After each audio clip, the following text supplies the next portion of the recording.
Hello everyone, Moscow American here again. This time I'm at the Yauza Park, also kind of northern end of Moscow, but a little bit closer to the actual center, so actually people out and about.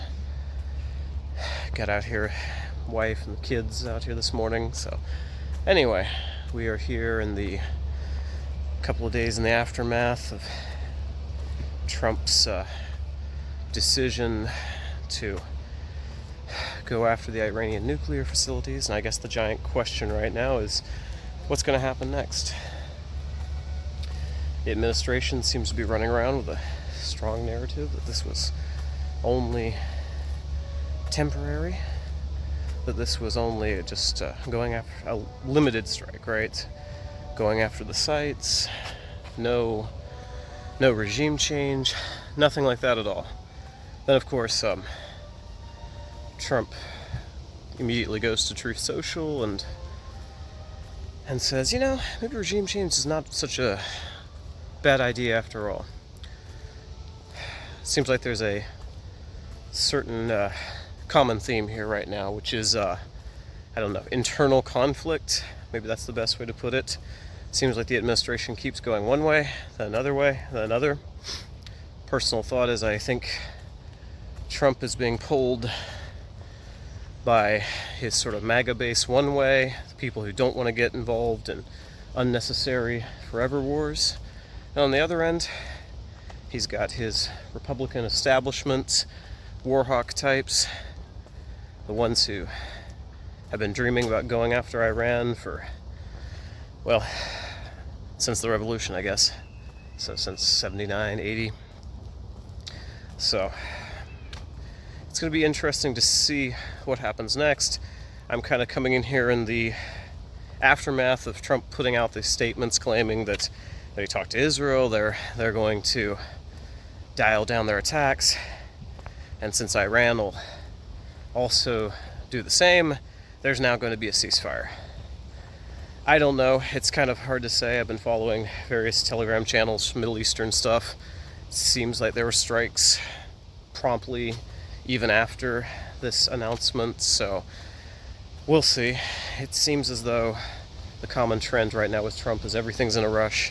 Nothing is done slowly or thoroughly. It's about getting some statement out there that something big has been accomplished. Maybe it's sort of the inherent showman nature of Trump. But I personally have a hard time buying it. Everything has been aiming towards war, right? People in his own administration, right? They came out and put out their statements, as I mentioned a second ago, saying, oh, this was just limited strikes. And then Trump says something about regime change, right? He's thrown Tulsi Gabbard under the bus. J.D. Vance came out with his statement saying, nope, not regime change. Previous United States leaders were unwise or idiots, and Trump is smarter than that. He's just going after the nuclear facilities, right? Vance is, he's got to keep his political options open for the future, so he doesn't want to make Trump an enemy, but he's also seems very opposed to this forever war neocon type stuff. Anyway, he goes out there and makes these statements trying to justify Trump, and immediately Trump in some ways throws him under the bus too. Seems like everyone's getting thrown under the bus with the administration currently. And it seems, to be absolutely honest, like all the momentum is towards giving Netanyahu what he wants and going to war.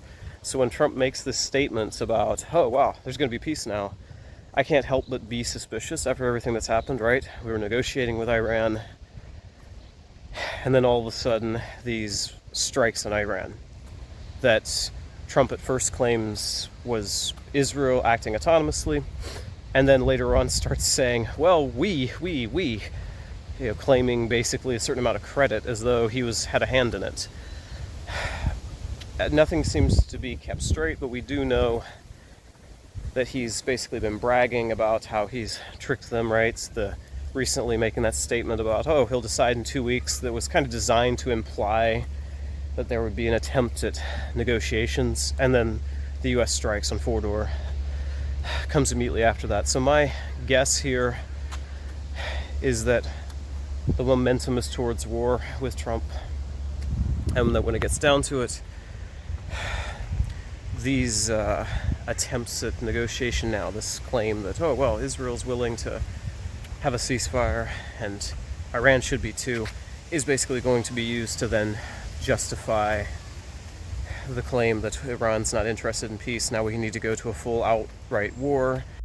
Now, to clarify what I mean, I'm not meaning that there's not going to be an attempt at a ceasefire. What I'm saying is the same forces that were at play that got us into this situation in the first place are still working here, right? Netanyahu's still wanting his strike on Iran because this strike, as far as we can tell, didn't achieve anything of what he wanted. He still wants regime change. He still has influence in Washington. The Warhawk neoconservative types also have their influence in the Trump administration. Trump, as I mentioned, seems like he's leaning that way. So yes, there might be some attempts at making a peace deal work. But in the long run, I don't think anything is really going to change, right? Israel carried out quite provocative actions over these last couple of years, right? The assassination in Tehran, right? The embassy, all that kind of stuff. And Iran responded, and it seemed like it just kept kicking the can down the road a little bit. It delayed the big crash. And even if we manage to get some sort of peace deal now, this is just going to be delaying that same crash, if it even gets off the ground to begin with. Because no one in the neocon establishment, no one near Netanyahu, none of these people are going to be happy with this outcome, right? Israel's myth of invincibility gets broken, it gets pummeled, its Iron Dome doesn't look great, it didn't get regime change. Now the uranium's gone missing. The Iranians can make a bomb even more easily now. They're not just keeping their stuff where it can be observed by the IAEA, etc. The situation's gotten worse. Every single thing that gave the impetus to start this situation is still there. Everything that drove this is still at play. Nothing's changed, and if anything, the situation's really gotten worse. So yeah, Trump might think twice about this from the pushback and decide, no, I got to get out of this. But I'm skeptical, considering all the momentum that got us here has been building, and I don't see this as putting on any brakes. Instead, I think this is just going to add to that same momentum. I think it's also going to there's going to be even more pressure this way, especially since Trump has made such a big deal about how these nuclear sites were obliterated, greatest attack ever, before anything could be confirmed, right? Even the Iranians themselves couldn't have known that fast. Well, if it turns out these strikes did absolutely nothing, given Trump's ego and determination to,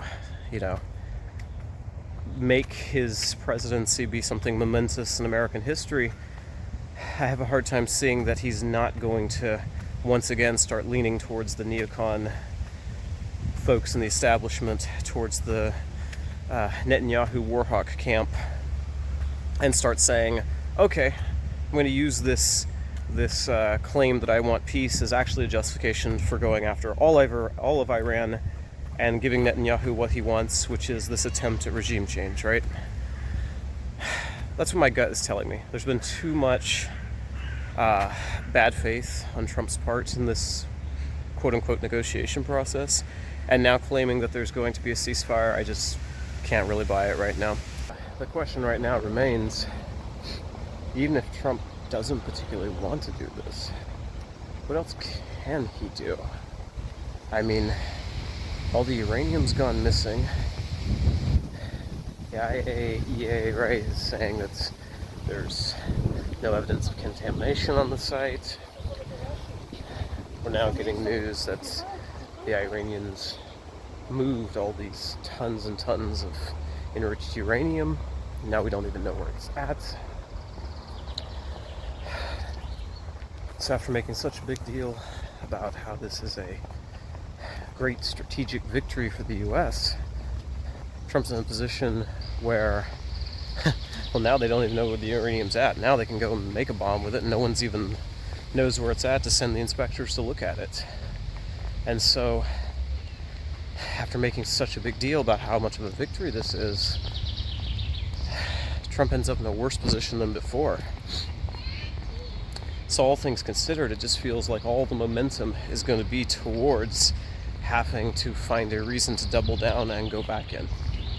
Anyway, Moscow American enjoying this quite wonderful weather. It's actually warm enough to take my coat off for once. Go figure, in the summer. It's paradise coming from the south in the US. Anyway, y'all have a good day.